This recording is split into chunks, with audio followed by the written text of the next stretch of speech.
nagnanakaw. Si Duterte lang ang lahat ng sinihan lang kredibilidad ng mga Duterte, lahat sila.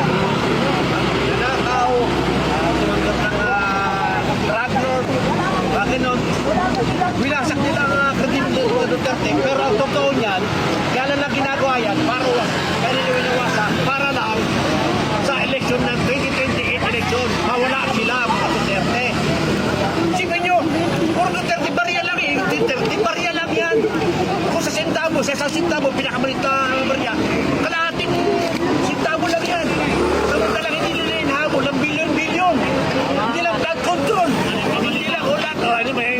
Pati lang lahat eh, mga PhilHealth, mga Marlica Funds, maraming PGIC, at saka itong bawat mga kamera ng mga buhayan tawagin. At dito ko sa Senado, wala naman buhaya. Kung yata buhaya, siguro meron yan eh, mga tuta. Isang kapatid niya.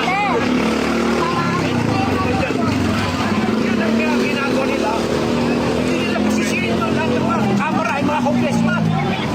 Congresswoman, nasaan rin pera nila? Nasaan nila dinadala yung binibigay sa kanilang budget? Bawat distrito. Bakit nalang sa LND nila? Hindi ma-confidential fund yan eh. Kaya mas madali nila may ilabas sa taong bayan.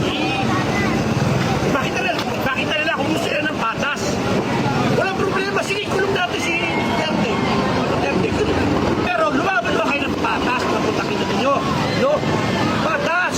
Ilabas tuloy yung mga baon. Tuloy na baon nila. Trilyon yan nawawala sa atin. Nawawala sabay ng mga tao tuloy kasi may bileros sila. Saro lang.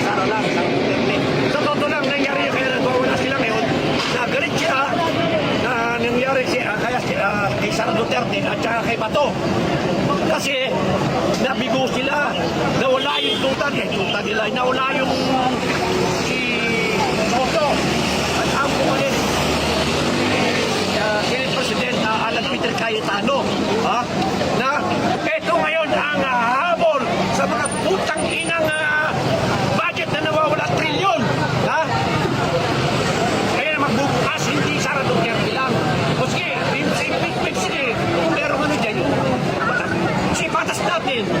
Pero dapat mabuksan nila ulit yung tinatawag na mga 18 brave soldiers. Buksan nila. Kaya na nga sila nga nagsasabi. Kasi nangyayari kasi ngayon, kaya nagagalit lalo ang tao. Lalo doon ang dami mga supporters dito. Kaya nagtatag ng rage. Dami, lahat ng mga neutral people. Papalig na rito. Kasi sa ginagawa nila, binibrenos lang nila. At habol nila, bariyas. Sila. Kaya yan nangyayari. Galit sila dahil alam nila, hindi nila kaya i-impeach si Sara Duterte dahil sa nangyari. Pero although, maski man di man, masisisoto pa rin, ganun pa rin eh. Namang pa rin talaga.